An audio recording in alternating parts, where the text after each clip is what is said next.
Guys, have you asked yourself, why has Africa been plagued by Islamic fundamentalist terrorism for the last 15 years when it was never that much of a major issue? Countries like Nigeria, Mali, Niger, Burkina Faso, Sudan have been embattled by this, from kidnappings to village raids, massacres. All of these things have been going on. So in part one of this series that I'm doing, I told you about how Macron, the president of France, was calling Africans ungrateful for not thanking France for helping them fight this terrorism. Now, I'm going to explain to you how France, along with the US, UK, and all these other countries, caused this problem in Africa in the first place. Pay attention. So, as you can see here, this is the Sahel region of Africa. It stretches across from Mali all the way to Sudan, and the northern part of Nigeria is also in the Sahel. This situation that you saw there with the Sahel region of Africa, how that came about, is because when the Europeans carved up Africa in the Berlin Conference, so this is the Berlin Conference, they had like a little party in the late 1800s where Otto von Bismarck of Germany called these guys together to come and divide up Africa and give pieces to everybody. And the thing that happened there is that they divided the region with artificial borders, so that the northern part of Nigeria, for example, which was historically the domain of groups like the Tuareg, now became part of Nigeria. And that whole band that you see across the whole that whole part of Africa is known as the Sahel region, which got caught up artificially with all these borders by these dudes over here when they were building or creating Africa. Guys, pay attention to this little meeting, because I'll be doing a video about the Berlin Conference in due course. I mentioned a group called the Tuareg, and you're asking yourself that, who are the Tuareg? Who are these people? Man, this is going to get good. So you guys need to just sit down and keep watching, because this is going to get very entertaining as far as the connections between what is going on right now in the Sahel region and this group right here called the Tuareg.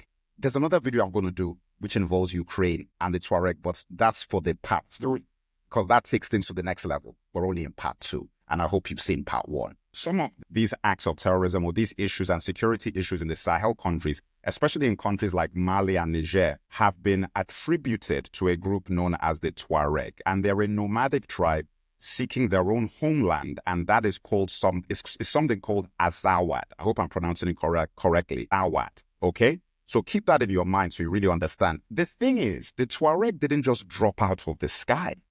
The Tuareg are descended from Berbers, who've been in the North African region for centuries. These guys go back to ancient Egypt, not current Egypt. I'm talking about Nubia, like the ancient types. You know what I'm talking about? Not Charlton Heston Egypt. I'm talking about the proper Egypt, not Elizabeth Taylor Egypt. The Tuareg are OG North Africans, and they've been moving to, you know what, let me just get the map back up. You see, and the Tuareg move along the entire Sahel region freely, historically. Before the Berlin Conference, before the artificial borders were drawn up, they used to just move around they were nomadic people, and the kingdoms, which is what Africa used to have, tolerated them. Like they were just there and they just knew who they were, and they would move around. Now, ever since the artificial borders were drawn, they suddenly found themselves in no man's land between new colonized countries like Niger, Nigeria, Sudan, and the new version of Mali, because Mali, you know, is ancient and used to be a massive kingdom. So African kingdoms that used to tolerate the Tuareg no longer recognize their status, and so for decades in these regions there's been unrest, especially in places like Mali. This is the thing though, and what I couldn't understand. If you look at it historically, the Tuareg had not resorted to the current brand of violent terrorism and brazen terrorism till about 2012. So the question you've got to ask yourself is that, what changed? What happened? Well, something happened in 2011. You remember what it was? Our friend Muammar Gaddafi was overthrown by insurgents, aided by NATO, backed by the US, UK, Germany, and yes, France. So now I want to show you guys something crazy. You remember the map of the Sahel region? That's Libya right there. So when Libya fell, when NATO, the US, France, and all these guys, Sarkozy, went in there and took Gaddafi out, Gaddafi was keeping things under control. similar to what Saddam Hussein was doing in Iraq before he got overthrown. And then you saw what happened to Baghdad and Iraq after that. So when Gaddafi goes, this place just goes into complete chaos. Libya, slavery comes back, crazy acts of violence and terrorism and abuse and human rights abuses. And then a lot of the criminals and people who were using the chaos to sow discontent and so forth, they then flee downwards into the Sahel region and ally with other radical groups, one of them being the Tuareg. So all of a sudden, you have an absolute explosion of terrorism in the Sahel region. So when you hear about terrorism in Niger, Chad, Sudan, Mali, Nigeria, all of these things, this is directly linked to the collapse of Libya. Because a lot of the things that happened there, when you look at the timeline of when things got really crazy in Nigeria and when things got really crazy in Mali and Burkina Faso and Chad and Sudan, it links up timeline-wise with the collapse of Libya. I grew up in Nigeria. Any African will tell you that this terrorism thing, it only started in earnest after the fall of Libya.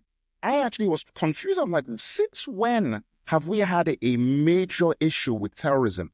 And we are a 50% Islamic nation. And I grew up in Nigeria. There was a mosque behind my house. So what I'm saying is that this whole situation that we have now, this is not a legacy thing that has been happening for the last 60 years of Nigerian independence. This is very recent. And it's very recent in a lot of African nations that have experienced what has been going on.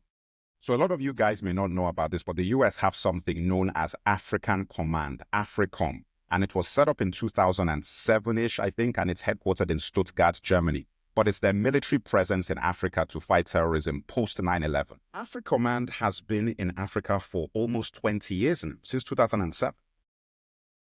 Decades later, with all their technology, all the weaponry, France, the US, all of these guys teaming up and listening to provide security, they've been unable to stop the Islamic terrorists running rampant around in the desert with a bunch of AK-47s, allegedly. Burkina Faso, Mali, Niger, all of these guys who've been plagued by terrorism, Nigeria, the guys who actually have these military bases in their countries, for some reason, these nations with all their advanced military power have been able to stop a rabble of terrorists running around a desert. Please make that make sense. Obviously, all the nations had a problem with that.